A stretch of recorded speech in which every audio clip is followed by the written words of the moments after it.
Ne faites pas confiance à ceux qui font ces 7 choses. Ce sont des personnes toxiques, fausses, et qui mettent encore votre vie en danger. Vous savez ce type de personne qui, à l'extérieur, paraît inoffensive, mais qui, à l'intérieur, cache une véritable bombe émotionnelle prête à exploser? Eh bien, il existe des attitudes subtiles, presque imperceptibles, qui révèlent l'essence de quelqu'un d'extrêmement toxique et dangereux. Et le pire, ces personnes sont généralement bien plus proches que vous ne l'imaginez. Elles peuvent être des collègues de travail, des membres de la famille, ou même cet ami qui reste toujours collé à vous, mais qui, en réalité, aspire votre énergie, manipule votre esprit et entraîne votre vie dans un gouffre. Le plus effrayant, elles agissent avec calme, avec douceur, comme si elles étaient protectrices. Mais derrière le sourire, il y a de l'envie, de la fausseté et un désir silencieux de vous voir tomber. Et si vous insistez encore pour leur faire confiance, vous mettez en danger votre santé mentale, vos rêves et même votre propre sécurité. Aujourd'hui, je vais vous dire quelles sont ces 7 attitudes qui dénoncent une personne véritablement dangereuse. Et lorsque vous reconnaîtrez cela chez quelqu'un, vous vous sentirez peut-être trahi, mais vous vous libérerez enfin. Avant de commencer, assurez-vous d'avoir déjà appuyé sur le bouton « J'aime » si vous êtes une personne de bien, qui déteste la méchanceté humaine.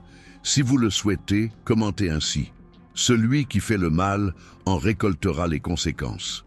Maintenant, j'ai besoin que vous prêtiez beaucoup d'attention à ce récit, car il va vous aider à mieux comprendre le thème d'aujourd'hui. Jean-Pierre a toujours été connu dans le voisinage comme un homme serviable, poli et à la parole douce. À 63 ans, il vivait dans une petite ville du sud de la France, où tout le monde se connaissait par son prénom.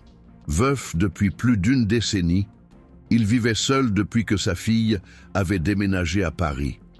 Malgré la solitude, il maintenait une routine simple et cultivait de petits plaisirs, s'occuper du jardin, nourrir les chats errants et discuter avec les voisins à la boulangerie. C'est là, à la boulangerie, qu'il a rencontré Bernardette, une femme de 58 ans, récemment arrivée dans le quartier. Elle s'est montrée sympathique, toujours disposée à discuter et à écouter les lamentations de Jean-Pierre. En peu de temps, les deux sont devenus inséparables. Elle semblait comprendre ses douleurs comme personne. Il se sentait accueilli, compris, et a commencé à lui faire confiance plus qu'à toute autre personne. Mais Bernardette était exactement le type de personne qui cache ses intentions derrière des paroles douces. Elle a commencé à faire de petites gentillesses. Elle organisait ses médicaments, suggérait des changements sur son compte bancaire pour lui faciliter la vie et l'aidait même avec les mots de passe du téléphone. Jean-Pierre, enchanté par cette attention, n'y voyait aucun mal. Au contraire, il pensait avoir trouvé quelqu'un en qui il pouvait enfin avoir confiance. Avec le temps, Bernardette a commencé à s'infiltrer dans tous les aspects de sa vie. Peu à peu, elle a isolé Jean-Pierre de ses voisins, en disant que tout le monde parlait mal de lui. Elle disait que sa fille n'appelait que par intérêt, qu'il était un fardeau pour elle, et il la croyait. La solitude, mêlée à la manipulation émotionnelle, l'a amené à se livrer complètement. Il a donné des procurations, transféré de l'argent, laissé des documents entre ses mains. C'est alors que sa fille, Claire, a commencé à trouver étrange le ton des appels de son père, plus confus, hésitant, comme s'il était toujours observé. Elle a décidé de lui rendre visite à l'improviste, et ce qu'elle a trouvé était choquant. Jean-Pierre était visiblement plus faible, la maison en désordre, les chats disparus. Bernardette a tenté de l'empêcher d'entrer, affirmant qu'il se reposait, mais Claire est entrée de force. Après beaucoup de discussions, on a découvert que Bernardette était en train de monter une escroquerie planifiée. Elle avait retiré de grosses sommes d'argent, falsifié des signatures et avait même tenté de convaincre Jean-Pierre de vendre la maison. Tout cela en souriant et en disant qu'elle ne voulait que son bien. L'affaire est arrivée devant la justice. Bernardette a disparu avant d'être arrêtée. Jean-Pierre ne fut plus jamais le même, non pas à cause de la perte financière, mais à cause de la douleur de la trahison. L'homme qui faisait confiance à l'être humain portait désormais un vide dans le regard et la certitude que le pire ennemi ne crient pas toujours. Parfois, ils chuchotent. Numéro 1. Ils vous font culpabiliser, même quand l'erreur n'est pas la vôtre. C'est l'un des comportements les plus dangereux et destructeurs des personnes toxiques et manipulatrices. Elles ne prennent jamais leurs responsabilités. Au contraire, elles déforment les faits, manipulent les mots et, en quelques minutes, peuvent vous faire douter de votre propre mémoire. C'est ce qu'on appelle le gaslighting, une forme subtile et cruelle de violence psychologique. Vous pouvez avoir des preuves, des arguments, voire des témoins, mais malgré tout, à la fin de la conversation, vous finissez par présenter vos excuses. Ces personnes sont passées maîtres dans l'art de se défausser de leurs responsabilités, de souligner leurs erreurs sur un ton faussement compatissant, tout en dissimulant leur propre comportement abusif sous un masque d'innocence. Le pire, c'est que ce genre de manipulation mine l'estime de soi. On commence à se croire excessif, trop sensible, ou à penser qu'on devient fou. Et c'est précisément ce qu'ils recherchent, que l'on perde confiance en soi et que l'on devienne dépendant affectivement d'eux. Si quelqu'un vous fait constamment vous sentir mal, inférieur ou coupable pour des choses qui n'étaient clairement pas de votre responsabilité, arrêtez-vous et observez. Ce n'est pas de la bienveillance, c'est du contrôle. Numéro 2, ils parlent mal de tout le monde et ne les complimentent qu'en face.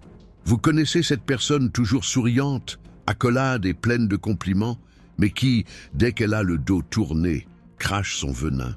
C'est l'un des signes les plus révélateurs de tromperie et de malhonnêteté.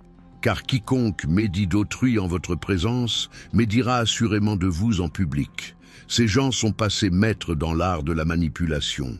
Ils utilisent les ragots comme une arme, répandant mensonges et demi-vérités pour semer la discorde, créer des intrigues et contrôler leur environnement par la discorde. Le plus effrayant, c'est qu'ils agissent ainsi avec un air faussement bienveillant, comme s'ils ne faisaient que mettre en garde ou se soucier des autres. Mais en réalité, ils se nourrissent du chaos. Ils ont besoin de voir les autres en conflit pour se sentir maîtres de la situation. Ils sont incapables d'entretenir des relations authentiques, car tout chez eux n'est qu'égoïsme, comparaison ou envie déguisée en gentillesse. Réfléchissez honnêtement. Avez-vous déjà vécu avec quelqu'un comme ça? Avez-vous déjà été déçu d'apprendre ce que cette personne disait de vous en votre absence? Si c'est le cas, n'hésitez pas à partager votre expérience dans les commentaires ci-dessous. Votre témoignage pourrait aider d'autres personnes à se protéger également. Numéro 3. Ils ne célèbrent jamais leur réussite. Ils ne font que les comparer ou les dénigrer. Soyez attentifs.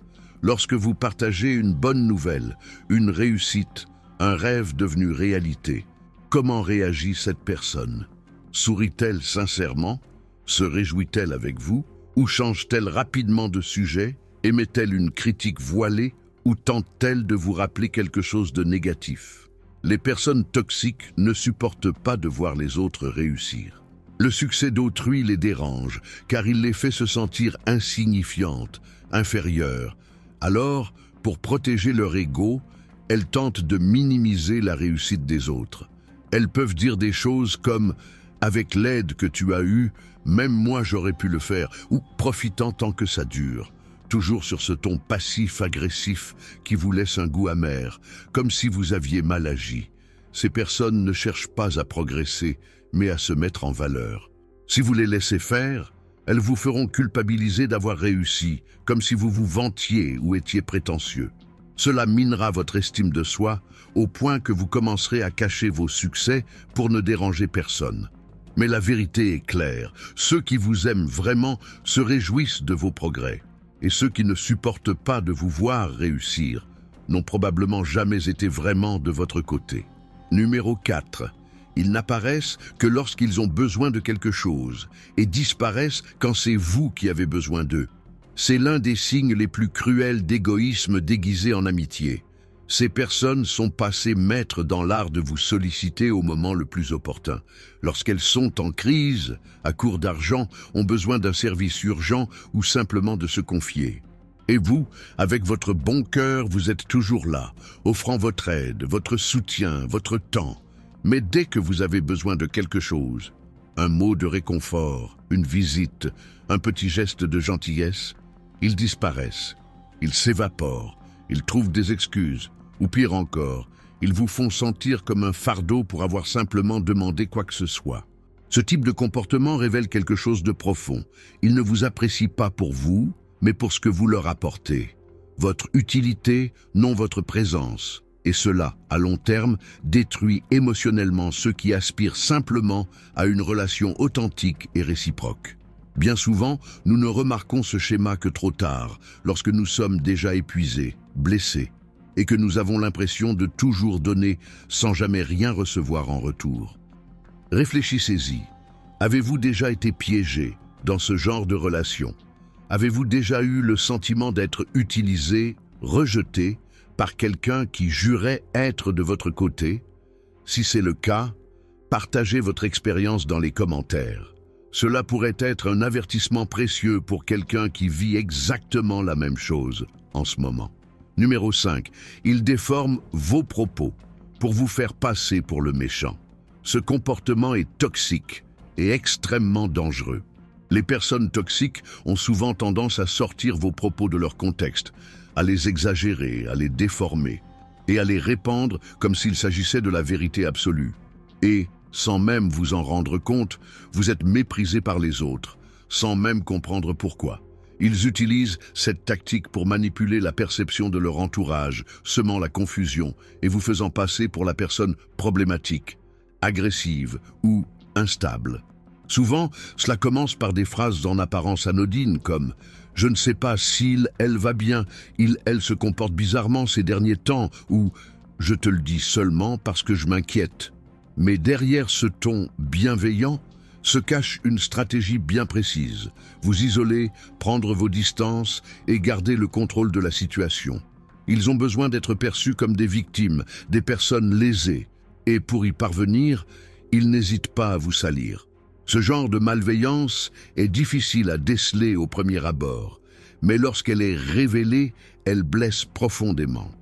Car il ne s'agit pas simplement de trahison, c'est une tentative de détruire votre image, votre confiance et vos relations. Attention, ceux qui vous aiment vous défendront. Ceux qui vous dénoncent, vous accusent ou vous interprètent mal, ont déjà décidé qui ils veulent blesser, avant même d'entendre votre version des faits. Numéro 6. Ils vous font douter de vous-même et vous convainquent que vous dépendez d'eux. C'est l'un des comportements les plus dangereux car il agit sournoisement et progressivement. La personne commence par vous rabaisser avec des remarques subtiles comme « tu n'y arrives jamais »,« tu n'es pas fait pour ça »,« sans moi, tu ne réussirais rien ». Au début, vous pourriez même rire en pensant à une plaisanterie. Mais avec le temps, ces phrases s'imprègnent dans votre esprit. Vous commencez à douter de vos capacités, de votre valeur, de vos décisions. Et c'est précisément ce qu'elles souhaitent, vous affaiblir émotionnellement, au point que vous vous sentiez trop faible pour quitter la relation. C'est ainsi que beaucoup de personnes restent piégées dans des amitiés, des mariages ou des liens familiaux toxiques parce qu'elles sont convaincues qu'elles ne survivraient pas seules ou que personne d'autre ne les aimera. Et tout cela n'est que mensonge. Un mensonge répété 1000 fois jusqu'à mener à l'emprisonnement. Si vous avez l'impression que quelqu'un vous rabaisse constamment, vous manipule émotionnellement et vous fait vous sentir incapable sans sa présence, arrêtez. Soyez honnête avec vous-même. Ce n'est pas de l'amour, c'est de la manipulation. Dites-moi, avez-vous déjà vécu une situation similaire? Avez-vous déjà ressenti de l'insécurité à cause de quelqu'un qui aurait dû vous soutenir? Partagez votre expérience dans les commentaires. Votre témoignage pourrait ouvrir les yeux de nombreuses personnes. En réalité, le plus grand danger réside souvent non pas dans les paroles blessantes, mais dans les gestes silencieux, dans les attitudes déguisées en bienveillance. Les personnes toxiques ne crient pas, elles chuchotent. Elles n'attaquent pas de front, elles s'infiltrent. Et le plus terrifiant, c'est que, lorsqu'on s'en rend compte, on a déjà été manipulé, isolé et blessé émotionnellement. Si vous vous reconnaissez dans l'un de ces signes, comprenez ceci. Il ne s'agit pas d'une exagération, ce n'est pas du drame, c'est de la survie émotionnelle. Vous avez le droit et le devoir de prendre vos distances avec ceux qui vous épuisent, vous rabaissent ou vous font douter de vous-même. La vie est trop courte pour la passer avec ceux qui vous font du mal, et votre paix intérieure est inestimable. Si vous êtes arrivé au bout, laissez un commentaire comme celui-ci. Que le Créateur nous délivre de tout mal. N'oubliez pas de vous abonner à la chaîne et de laisser un like. Si vous souhaitez entendre d'autres enseignements de ce genre, j'ai laissé une vidéo à l'écran que vous pourriez apprécier. Cliquez ici et on se retrouve de l'autre côté. À la prochaine.